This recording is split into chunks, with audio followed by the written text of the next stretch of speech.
How did the Prophet ﷺ meet Khaddijah? How did this come about? Now, it so happened that Khadijah's older sister had a flock. She had a herd of camels. And her older sister hired the Prophet Muhammad ﷺ to take their flock out and to graze them outside of Mecca. And she hired two people. We don't have the name of the other person. The Prophet ﷺ and another young man. After the Prophet ﷺ had finished the grazing, they had to go back into town in order to collect their wages. So the young man that was with the Prophet ﷺ, and at this age the Prophet ﷺ is probably 23, 24 years old, the young man that was with him said, now that we're done, come let's go and ask our wages from Khadijah's sister. So the Prophet ﷺ said, why don't you go on my behalf, because I am too shy to go, because she's a woman. So the person came to Khadijah's sister, and it so happened that Khadijah was in her house at that time. And he asked for his wages. Khadijah said, where is Muhammad? He also has earned half of the wage. Where is Muhammad? So the man said he was too shy to come and ask it from you. And so at this, Khadijah's older sister said that I have not seen any man who is more shy and more noble and more honorable and more chaste in his interactions, because she's interacting with him because she's a woman, so she knows he's lowering his gaze, he's acting in a very elegant manner. So she says, I have never seen any man more, and then she kept on praising the Prophet ﷺ. And the narrator of this report says, this was the first time Khadijah heard of his name in such a manner. And just like in any human being, that when a person is praised in such a manner, something entered her heart, because he's being praised in such a noble manner. And eventually, later on in the year, Khadijah had to send her own caravan to Syria. And Khadijah owned a lot of wealth, but because she's a woman, she cannot go herself to do it.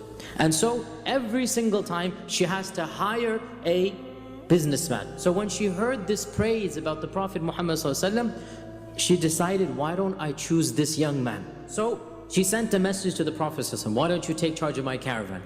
The Prophet ﷺ went to Abu Talib and said, oh my uncle, Khadijah has sent me such and such an offer, what do you think? And so Abu Talib basically said that, oh my nephew, Khadijah is well known to be the richest woman, and this is definitely much better than the job that you're doing now. You're going to get inshallah good sustenance. Allah has blessed you with this opportunity. Do not say no to her. And so the Prophet ﷺ said yes, and Khadijah sent one of her servants along as well to him, and the Prophet ﷺ took the caravan to the city of Busra. So Khadijah had sent her servant, the name is given is Maysara generally, and when Maysara came back, so the Prophet went to Basra and then returned. When the Prophet came back, Maysara told Khadijah of the care and concern that the Prophet had shown, of his honesty, and the Prophet made double or triple, yani the Arabic says ad'af, which means many times more, the Prophet that anybody else had made before him. This is now increasing the emotions that Khadijah has. There's nothing wrong at all with her now having a desire to marry the Prophet Muhammad ﷺ. And subhanAllah, what lady would not have desired to marry the Prophet Muhammad ﷺ? The details differ about how the proposal came about, but they all agree about one thing. Khadijah was the one who instigated it. In one version, Khadijah told a friend, or it says another servant of hers who was an elderly lady by the name of Nafisa, it is said that she expressed an interest in marrying the Prophet ﷺ. And so Nafisa said, leave this to me, I will arrange it. And so she visited the Prophet ﷺ, and she was an elderly lady, and she said that, oh Muhammad ﷺ, again he's not a prophet at this time, oh Muhammad ﷺ, why don't you get married? So the Prophet ﷺ smiled and said, and who would marry me? Because I am the orphan, poor person of the Quraysh. I'm an orphan and I'm poor. Who's going to marry me? And so Nafisa said, what if Khadijah wanted to marry you? What if Khadijah? So she's not saying Khadijah is sending me, but it's there, what if my master, what if my friend Khadijah wanted to marry you? And the Prophet ﷺ was quiet, and then he said, why would she want me? Notice he didn't say, I'm not interested in her. He's wondering, why would she want me? So the message is given that he is interested. Because he didn't say, no, I'm not interested in her. Rather, he's thinking, why would she want somebody like me? Because he considered himself to be not somebody that was worthwhile, but subhanAllah, he is Rasulullah, and he was going to be Rasulullah. And so Nafisa went back and told Khaddijah, and there the matter then went to stage 2. Ibn Ishaq says, by the way, that this marriage took place in the month of Safar. In the month of Safar, 3 months after he returned from Basra. 3 months after the journey. So for 3 months there was this back and forth. Ibn Hajar and others point out that Khadijah's father had died.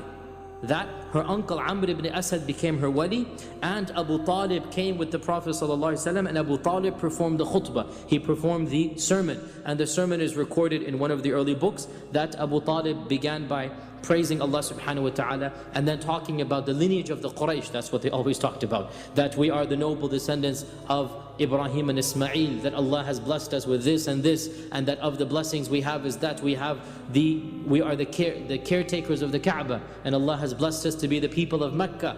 And my nephew, the Prophet Muhammad ﷺ, my nephew is the one who is no comparison with any other young man in all of Mecca, in his manners and his nobility and his lineage.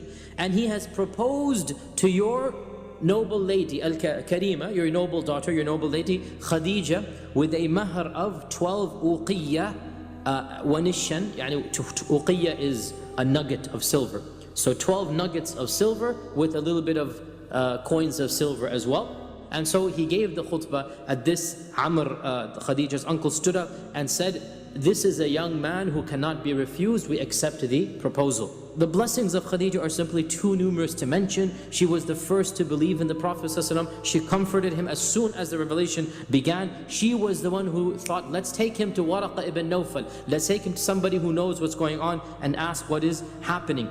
She was the only one whom Jibreel would come in the household of Khadijah. He would not enter any other household, any other wife's house. Any other wife's house he would not enter later on. Aisha, Salama, no one. He only entered the house of Khadijah.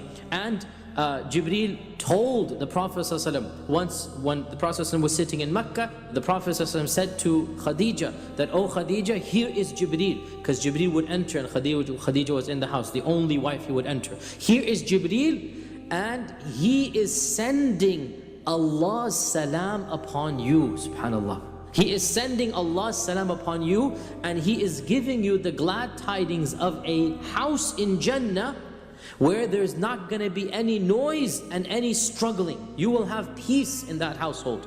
And so Khadijah responded that, Inna Allah huwa as-salam. Allah is as-salam. وَعَلَى جِبْرِيلَ السَّلَامِ, and may salam be upon Jibreel. وَعَلَيْكَ يَا رَسُولَ اللَّهِ السَّلَامِ, and may salam be upon you, Ya Rasulullah. This was Khadijah's response. We had already said that Khadijah had been married twice before. From her first marriage, she had a son named Hala. Hala accepted Islam eventually and lived a noble life with the Prophet Muhammad sallallahu alaihi wasallam.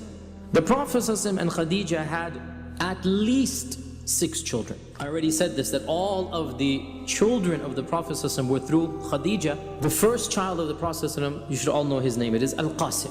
It is said that Al-Qasim had reached the age where the boys could ride on the camel, 6, 7, 8 years old, and then he passed away. And then the Prophet ﷺ had Zainab, Ruqayya, Kulthum, and Fatima, the youngest daughter, 4 daughters. And then he had his final son with Khadijah, and that is Abdullah. And Abdullah died in infancy without even in Islam. He was born after the Wahy and he died in Islam. Of course, the 4 daughters, all of them lived to maturity, all of them married, and the 3 of them died in his own lifetime. So he ﷺ buried his own daughters with his hands. The 3 daughters he buried with his own hands. Only Fatima outlived him. And then of course he has Ibrahim. Now Ibrahim, by the way, was not born of his wife, it was born of his maidservant, his Amma. None of the other wives of the Prophet ﷺ became pregnant other than Khadijah.